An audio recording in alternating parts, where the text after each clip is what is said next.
പട്ടാപ്പകല് നിലവിളക്ക് വെക്കുന്നോ? തന്നോട് ആര് പറഞ്ഞു ഇതിനകത്ത് അനുഭവം ചോദിക്കാതെ കയറാൻ? എന്റെ അമ്മാവനാ. അല്ല, യവൻ കരുതി പല രാജാവുമായിരിക്കുന്നല്ലേ? അല്ല, കൊട്ടാരം വിദൂഷകനാണെന്ന് വിചാരിച്ചു. ഇവനാരാ മനസ്സിലായില്ല? എന്റെ ഗുമസ്തനാ ഉർമീസ്. എനിക്കൊരു സഹായത്തിന് ഞാനിവിടെ ഒറ്റയ്ക്കല്ലേ, പിന്നെ ആശാൻ നല്ലൊരു കുക്കും കൂടിയാ.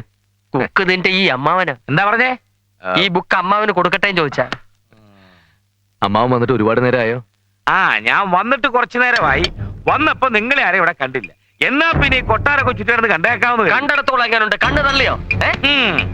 പറഞ്ഞു കേട്ടതിലും ഗംഭീരം, അത്യുഗ്രൻ, എല്ലാം നല്ല ഉരുപ്പടികളാണ്. ഈ മച്ചൊക്കെ പഴയ തേക്കിന്റെ കാതല. ഈട്ടിയാണോ? ഞാൻ പറഞ്ഞില്ലേ ഈട്ടി തന്നെ ആയിരിക്കും. പിന്നെ എങ്ങനെയൊക്കെ ഉണ്ട് ഭരണം? കുഴപ്പമില്ല, ഈ മാസം നല്ലൊരു തുക സർക്കാരിലേക്ക് അടയ്ക്കാൻ പറ്റുന്നതാണ് തോന്നുന്നത്. അപ്പൊ എന്റെ ശുപാർശ മോശമായില്ല. വരുമാനം ഇനിയും വർദ്ധിപ്പിക്കണം, അത് നമുക്കൊരു അന്തസ്സാ. ഞാനുമായിട്ട് ഈ സ്ഥാനത്തിന് പിട്ടുപലി ഉണ്ടാക്കിയവന്മാരുടെ മുഖത്ത് നോക്കി എനിക്ക് 4 വർത്തമാനം പറയണം. ഞാനും അതിനു വേണ്ടിയുള്ള ശ്രമത്തിലാണമ്മോ. ഞാനും. നീ ശ്രമിക്കണ്ട. നീ ഒരു ചായ ഇട്ടുണ്ടോ? അമ്മാവന് പോകാൻ ധൃതിയുണ്ട്. വിത്തൗട്ടല്ലേ? കണ്ടാൽ അറിയാം വിത്തൗട്ടാണെന്ന്. ഇല്ലാത്ത സമയമുണ്ടാക്കി ഞാനിപ്പോ ഇങ്ങോട്ട് വന്നത് നിന്നോട് വിശദമായിട്ടൊരു കാര്യം സംസാരിക്കാനാ. ഇനി അതങ്ങോട്ട് വെച്ച് കിട്ടിക്കൊണ്ട് പോകേണ്ട കാര്യമൊന്നുമില്ല. ശരിയാ, ഞാനത് അങ്ങോട്ട് പറയണമെന്ന് വിചാരിച്ചിരിക്കുകയായിരുന്നു. സുഗന്ധി എന്ത് പറഞ്ഞു അമ്മ? ഇത്തരം കാര്യങ്ങളെ പറ്റി അവളോട് അഭിപ്രായം ചോദിക്കേണ്ട കാര്യമൊന്നുമില്ല. ഞാൻ ഈ ചെയ്യുന്നൊക്കെ അവക്ക് വേണ്ടിട്ടല്ലേ. അവൾ എതിർപ്പൊന്നും പറയില്ല. ചായ റെഡി. ചൂട് ലേശം കുറവാ. അസല് ചായ, നല്ല കൈപ്പുണ്യം. ഈ തിരുവായ്മൊഴി മുദ്രപത്രത്തിൽ എഴുതി തരാവോ? ഗുമസ്തപ്പണി ഇല്ലെങ്കിൽ അവിടെ ഒന്ന് കുക്കായിട്ടെങ്കിലും നിൽക്കാമല്ലോ. അപ്പൊ നമുക്ക് എപ്പോ ആലോചിക്കാം. ഇവിടെ അത് അമ്മയും അപ്പൂപ്പനൊക്കെ ആയിട്ടൊന്ന് തീരുമാനിച്ചിട്ട്. ഇത്തരം കാര്യങ്ങളിൽ വൃദ്ധജനങ്ങളെ വലിച്ചരയ്ക്കണോ? നിനക്ക് വിരോധമില്ലെങ്കിൽ ഇന്ന് രാത്രി തന്നെ ആവാം. ഇന്ന് രാത്രിയോ? അതിന് ചില ഒരുക്കങ്ങളൊക്കെ ഇല്ലേ അമ്മാവ? തിരുപിടിന്ന് ചെയ്യേണ്ട കാര്യമാണോ? എന്തോന്നൊരുക്കം? ഒരു ലോറി പിടിക്കണം, 2 ചുമട്ടുകാരെയും വിളിക്കണം. ചുമട്ടുകാരോ? ടൗണിലുള്ള നമ്മുടെ ഹോട്ടലിന്റെ പണി ഏതാണ്ട് തീർന്നു വരികയാണ്. അപ്പൊ ഇന്ത്യൻ ഡെക്കറേഷനും മറ്റുമായിട്ട് വിലപിടിപ്പുള്ള കുറെ സാധനങ്ങൾ നമുക്ക് ആവശ്യമുണ്ട്. ഇവിടെ ഇതൊക്കെ ഉള്ളപ്പോ നമ്മൾ എന്തിനാ കാശ് കൊടുത്ത് പുറത്തുനിന്ന് മേടിക്കുന്നത്? അതെങ്ങനെ ശരിയാവും അമ്മാവ? എന്താ ശരിയാകാത്തത്? ഈ കണ്ട ത്യാഗമൊക്കെ സഹിച്ച് നിന്നെ ഇവിടുത്തെ റിസീവർ ആക്കുന്നത് എന്തിനാണെന്ന് വിചാരിച്ചു? സർക്കാരിനെ നക്കാപ്പിച്ച സിറ്റിംഗ് പീസ് മേടിക്കാനോ? എടാ, ഒരു കേസ് 10 രൂപയ്ക്ക് കിട്ടിയവരോടാ നിനക്ക് ഇതിന്റെ 10 ഇരട്ടി. ഇത് നിയമവിരുദ്ധം അമ്മാവ അല്ലേ ഓർമ്മിസേ? IPC 304. എന്നാൽ എന്നോട് അഭിപ്രായം ചോദിച്ച സ്ഥിതിക്ക് ഞാൻ പറയാം. കൊട്ടാരം വക സാധനങ്ങൾ ഓസിനടിച്ചു മാറ്റുന്നത് നിയമവിരുദ്ധം. യാതൊരു മാനദണ്ഡവുമില്ലാതെ മരങ്ങൾ മുറിച്ചു നീക്കുന്നത് പ്രകൃതി വിരുദ്ധം. എന്നാലും നാറാമോൻ പറഞ്ഞ കാര്യമുണ്ട് കേട്ടോ, എന്തെങ്കിലും അവിഹിതം നടത്തിയാലേ വിഹിതം കൈവരൂ. വക്കീലിന് ബുദ്ധിയില്ലെങ്കിലും ഗുമസ്തന് ബുദ്ധിയുണ്ട്. കിട്ടാവുന്ന അത്ര ഇവിടുന്ന് അടിച്ചു മാറ്റണം. ലേശം ബുദ്ധിമുട്ടുള്ള കാര്യമാവ. ഇവിടെയുള്ള സാധനങ്ങളും തടികളൊക്കെ സർക്കാർ ലിസ്റ്റിൽ പെടുത്തിയിട്ടുള്ളതാ. എന്തെങ്കിലും ഒന്ന് നഷ്ടപ്പെട്ട സമാധാനം പറയേണ്ടത് ഞാനാ. അതിന് സമാധാനം പറയുന്ന വഴികളൊക്കെ ഞാൻ നേരത്തെ കണ്ടുവച്ചിട്ടുണ്ട്. നിയമം ഉണ്ടാക്കിയപ്പോ തന്നെ അതിന്റെ പഴുതുകൾ ഉണ്ടാക്കി വെച്ചിട്ടുണ്ട്. Loopholes. നേരത്തെ പരിചയപ്പെടാൻ കഴിയാത്തതിൽ ഇപ്പോൾ എനിക്ക് വിഷമം തോന്നും മുതലാളി. എന്നെ അങ്ങയുടെ ഗുമസ്തനായിട്ട് നിയമിക്കണം. അതിന് ഞാൻ വക്കീലല്ലല്ലോ. വക്കീലല്ലെങ്കിലും സാധാരണ വക്കീലന്മാരെ പോലെ വെറും കീലല്ലല്ലോ. നിയമത്തിന്റെ വക്രതകൾ അറിഞ്ഞുകൂടാത്തവരുടെ കൂടെ നിന്ന് ഞാൻ മടുത്തു. മടുക്കണ്ട, ഇവന് വേണ്ട വക്രതയൊക്കെ പറഞ്ഞു കൊടുത്ത് നീ ഇവിടെ തന്നെ അങ്ങോട്ട് കൂടിക്കോ. അനന്ത, ആദർശം കൊണ്ടൊന്നും ജീവിക്കാൻ കഴിയില്ല. ഇല്ലാത്തവന്റെ മുതലൊന്നും അല്ലല്ലോ, സർക്കാരിലേക്ക് കണ്ടുകെട്ടിപ്പോണ്ട മുതലല്ലേ. പോയിന്റ്. ഇതൊക്കെ ഞാൻ ഇവിടുന്ന് കൊണ്ടുപോകുന്നത് എന്റെ നേട്ടത്തിന് വേണ്ടിയല്ല. ഉണ്ടുപടുത്തവൻ എന്തിനാടാ ഉരുള? എന്റെ സമ്പാദ്യം എന്ന് പറയുന്നത് നിനക്കൂടി അവകാശപ്പെട്ടതാണ്. ലോറിയും പണിക്കാരും ഇന്ന് രാത്രി ഇവിടെ എത്തും. സാധനങ്ങൾ നിറച്ച വണ്ടി ഇവിടുന്ന് വിടണോ അതോ കാലി വണ്ടി വിടണോ എന്ന് നീ തീരുമാനിക്കും. അതെ. ഓ, എന്തൊരു മഹാൻ.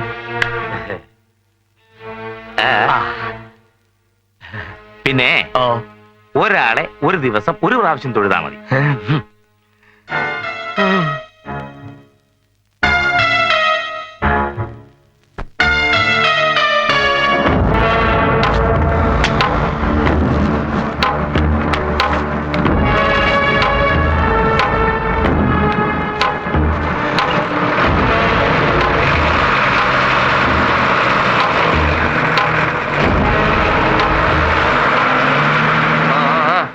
നല്ല ബെസ്റ്റ് തടികൾ.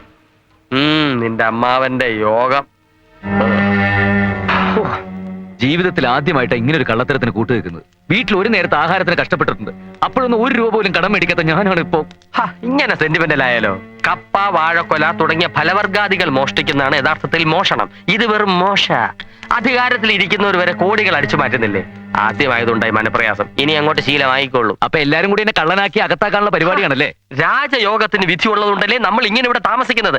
അകത്ത് കിടക്കാനാണ് വിധിയെങ്കിൽ അതും അനുഭവിച്ചല്ലേ കഴിയും. അങ്ങനെ ഞാൻ അകത്ത് പോകുന്നെങ്കിൽ അത് നിന്നെ കൊന്നിട്ടായിരിക്കും. അങ്ങനെയാണെങ്കിൽ നിന്റെ കശ്മലൻ അമ്മ അവനെ കൊന്നേച്ചു വാ. ഇതൊക്കെ ആരെങ്കിലും കാണുമെന്ന് മനുഷ്യനോട് ഭ്രാന്ത് പിടിച്ചിരിക്കുമ്പോഴാണ് അവന്റെ ഒരു ഈ പാതിനൊക്കെ ഏത് തെണ്ടിയാ ഉറക്കളച്ച് ഇതൊക്കെ കാണാനിരിക്കുന്നത്?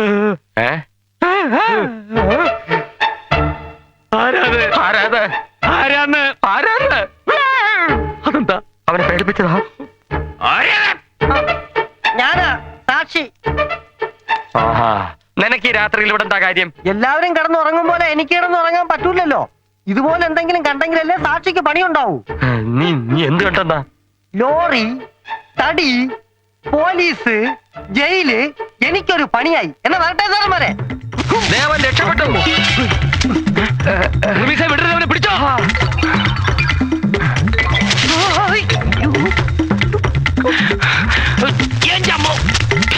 അവനെവിടെ പോയി?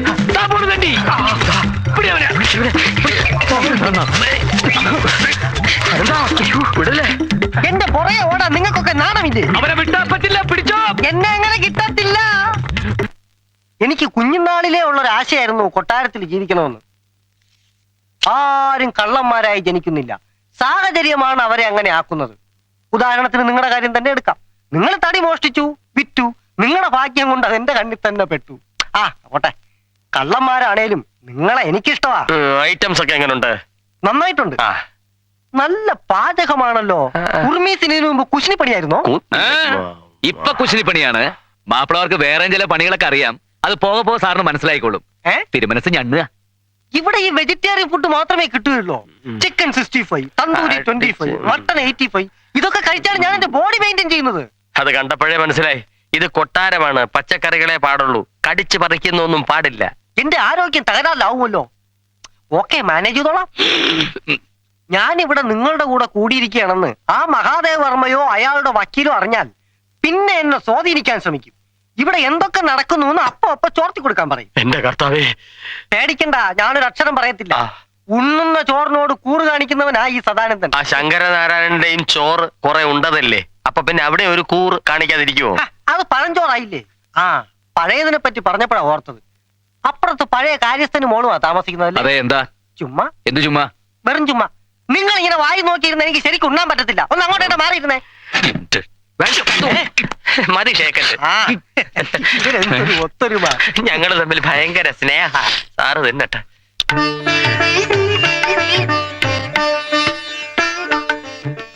എന്റെ അപ്പൂപ്പ, നീ വന്നോടാ എന്റെ മോനെ. നീ എപ്പോഴും ഇവിടെ ഇല്ലാത്തത് കൊണ്ട് അപ്പൂപ്പന് ഒരു രസവുമില്ല. അതുകൊണ്ടല്ലേ അടിക്കടിക്ക് ഞാൻ ഇങ്ങോട്ട് ഓടി വരുന്നത്. എങ്ങനെയുണ്ട് കൊട്ടാരത്തിലെ ജീവിതം? ഒന്നും പറയണ്ട അപ്പൂപ്പ. കൊട്ടാരത്തിലെ ജീവിതം എന്നൊക്കെ പറഞ്ഞ വളരെ ബുദ്ധിമുട്ടാ. ഞാൻ നിന്റെ കൂടെ കൊട്ടാരത്തിൽ വന്നാൽ എന്താ എന്ന് ആലോചിക്കുക. നിനക്കൊരു കൂട്ടുവാങ്ങോ? എനിക്കിപ്പോ അവിടെയുള്ള കൂട്ടൊക്കെ തന്നെ ധാരാളമാ. അതിലൊരുത്തന്റെ കട്ടയും പടവും ഇന്നോ നാളെയോ ഞങ്ങൾ മടക്കാം. അതാരാ? ഒരു പ്രേതം. ഇരട്ട കൊലപാതകം നടന്ന സ്ഥലമല്ലേ, അതിലൊരു പ്രേതം. ഒക്കെ പറയാം, വാ.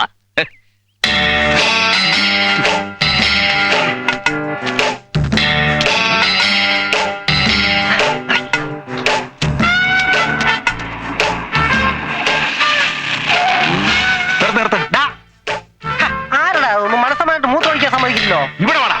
നിന്നെ ഞാൻ സമാധാനമായിട്ട് ഇരുത്താം. അയ്യോ, തമ്പുരാനായിരുന്നോ? ഞാൻ അങ്ങോട്ട് വരാൻ തുടങ്ങിയായിരുന്നു. അവന്മാരെ അവിടെ നിന്ന് ഇറക്കാൻ വേണ്ടി അയച്ചിട്ട് നീ ഇപ്പൊ അവരുടെ അടുത്ത് കൂടിയല്ലേ? അയ്യോ, കൂടിയതല്ല, കൂടി പോയതാ. യക്ഷികളി ചീറ്റി എന്ന് കരുതി സാക്ഷി സദാനന്ദൻ തോറ്റു പിന്മാറുന്ന പ്രശ്നമേ ഇല്ല.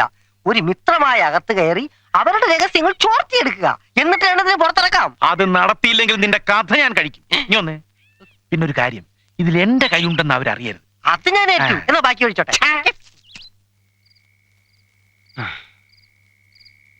അനന്താ, അനന്താ, ഇങ്ങനെ നോക്കൂത്തിയെ പോലെ ഇവിടെ ഇരുന്നോ? അവിടെ നടക്കുന്ന കോപ്രായങ്ങൾ എന്തൊക്കെയാണെന്ന് വക്കീലിന് അറിയോ?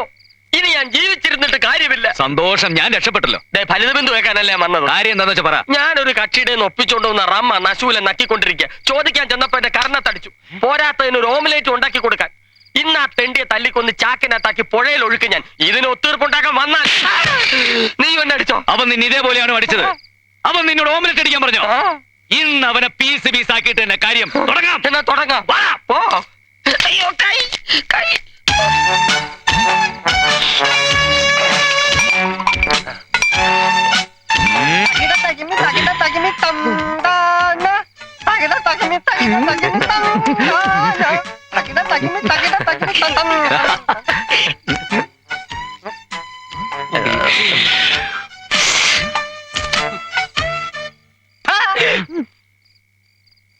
എത്ര നേരമാണോ പറഞ്ഞിട്ട്?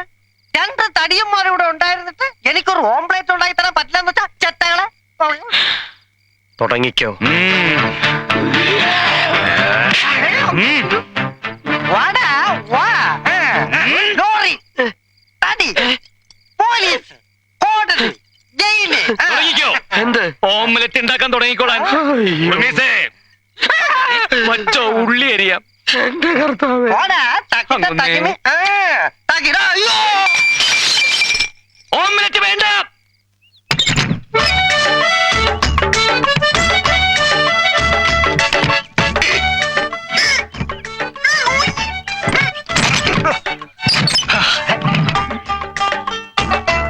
Good morning.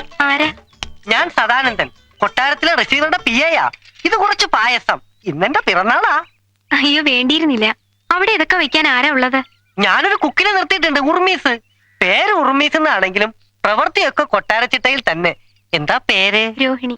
നക്ഷത്രവും അത് തന്നെയാവും അല്ലേ? അല്ല, മകം. മകം പിറന്ന മങ്ക, പൂരം പിറന്ന പുരുഷൻ. എന്തൊരു യോജിപ്പ്. ഇന്ന് ജന്മനാളെന്നല്ലേ പറഞ്ഞത്? അതെ. അതിനൊന്ന് പൂരമല്ലല്ലോ, ആയില്ലയോ? അതെ, ആയില്യാണ്. എന്നാ പൂരവുമാണ്. ഇപ്പൊ ഈ നാടുകൾക്കൊന്നും ഒരു സ്ഥിരതയും ഇല്ലാണ്ടായി. രാഷ്ട്രീയക്കാരെ പോലെ എപ്പോ വേണമെങ്കിലും കാര്യം പറയാതെ പിടിച്ചാട്ടെ. പാത്രം ഇപ്പൊ വേണമെന്നില്ല. അബദ്ധമായല്ലോ. ഇവളീ നാളെ കയറി പിടിക്കുന്ന ആരുണ്ട്? വേറെ നമ്പർ ഇടാം. ഇങ്ങനെ പോയാലേ അവൻ റിസീവറും വക്കീല് ഗുമസ്തനുമാകും. ഇന്ന് അവൻ പായസം ഉണ്ടാക്കി അവക്ക് കൊടുത്തു. നാളെ അവൻ പോയസൺ ഉണ്ടാക്കി നമുക്ക് തരും. നനഞ്ഞട നോക്കി കുഴിക്കുക അവൻ കൊഴുത്തുരുമ്പ്. പെട്ടുപോയില്ലേ, ഇനി സഹിച്ചല്ലേ പറ്റൂ. എത്ര നാൾ സഹിക്കും? അവന്റെ ഒരു അധികാരവും പരിധി വിട്ടുള്ള പെരുമാറ്റവും ഒന്നും എനിക്ക് അങ്ങോട്ട് സൂഹിക്കുന്നില്ല. ഒരു അലവലാതിയുടെ മുമ്പിൽ നമ്മൾ എത്ര നാൾ ഇങ്ങനെ ശ്വാസം അടക്കി പിടിച്ച് ഓച്ചാനിച്ച് നിൽക്കും?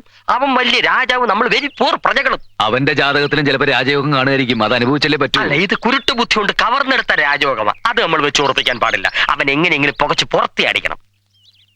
എങ്ങനെ? എന്റെ പ്രിയപ്പെട്ട രോഹിണി നക്ഷത്രമേ,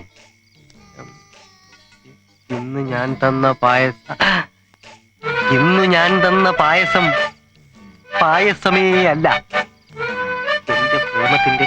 എന്റെ പ്രേമത്തിന്റെ സിമ്പലാണ്.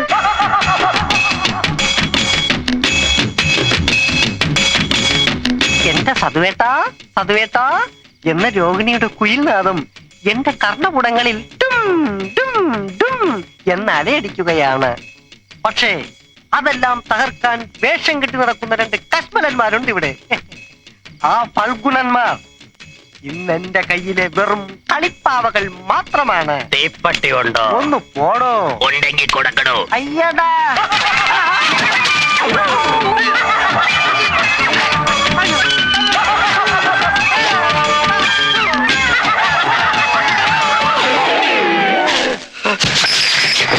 ഈശോയെ, അനക്കമില്ല. അവൻ ചത്തു.